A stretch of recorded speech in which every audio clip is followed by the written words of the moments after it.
We have Tom Cotton with us now. Senator, how are you, sir? Hey, Glenn, it's good to be on with you. Thank you. So can you tell me if anybody's going to start standing up and defending our nation, defending our heritage, our statues, and actually start prosecuting crimes? Is anybody going to do that? Tom, anybody? Well, Glenn, I certainly hope so. And I've been ringing this alarm now for 2 weeks about the risk of simply ignoring these mobs or pretending they're going to go away. You saw what happens when you give them an inch, they will take a mile. And that's why I spoke to the president earlier this week and encouraged him that we should seek charges from the Department of Justice under the Veterans Memorial Preservation Act for any statue that falls in that. And there couldn't be a more open, clear-cut case than what you saw Monday night, the Andrew Jackson statue in Lafayette Park. That's Andrew Jackson in his military uniform on horseback on federal property. That is a open and shut, clear-cut case that could face up to 10 years in prison. There's other Wait, Senator, I'm sorry to interrupt. I don't understand, and I don't think the American people understand. Who gives a flying crap if he's in his uniform or not? I personally hate Andrew Jackson. I think he was an awful, awful president. But that is a statue about our history, and it is something that the American people paid for and erected. You want to change it, then you have to go through the proper channels. I don't care what that statue is. We don't pull them down. Why do we need to have just certain statues that are on certain property?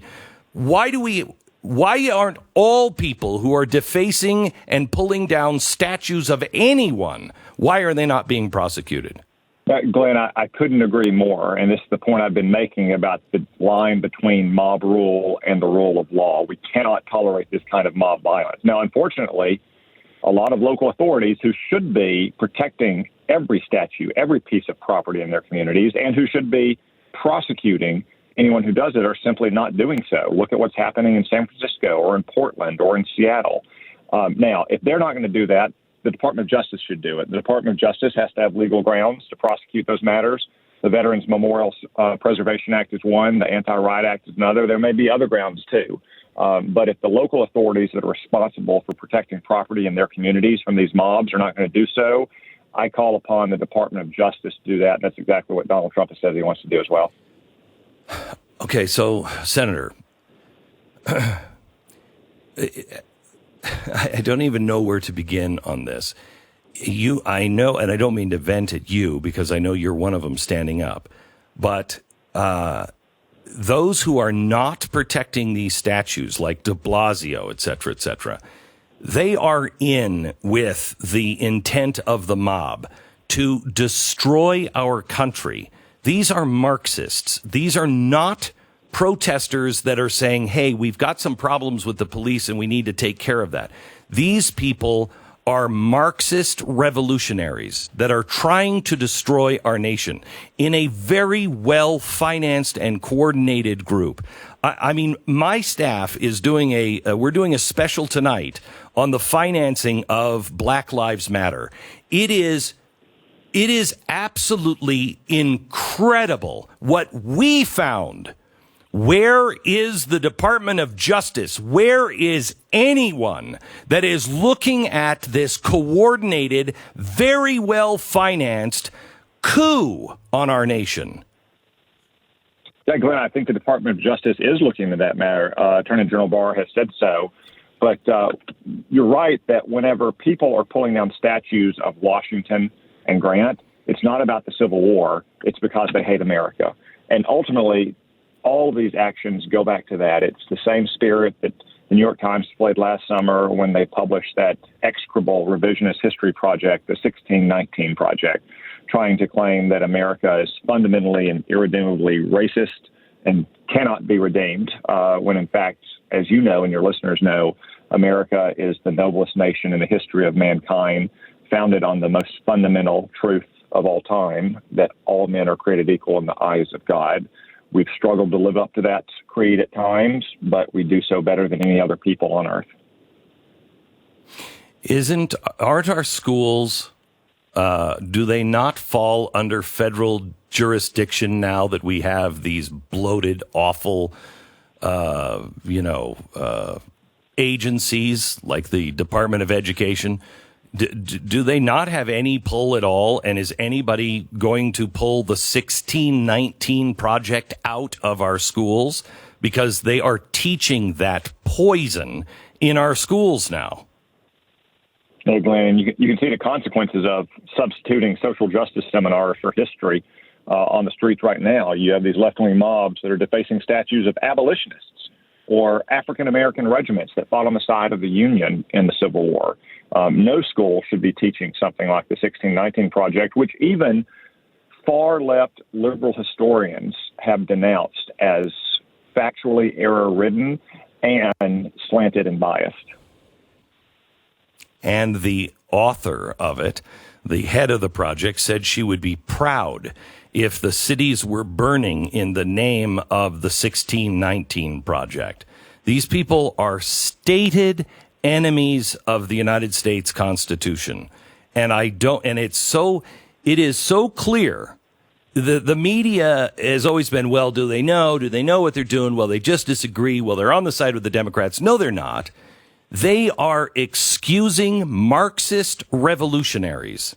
They are part of this. You have major funding coming from major individuals that is documented online. I don't know how long it takes the FBI, but it only took my staff about 2 weeks. I don't know how long it takes the FBI or someone to stand up and start telling the truth about what these people are. Black Lives Matter is a group that wants to destroy the United States of America and, in their own words, destroy the nuclear family. Well, there couldn't be anything more evil than that. And I just don't hear anybody. Where are the Republicans? We got you. Where are the Republicans?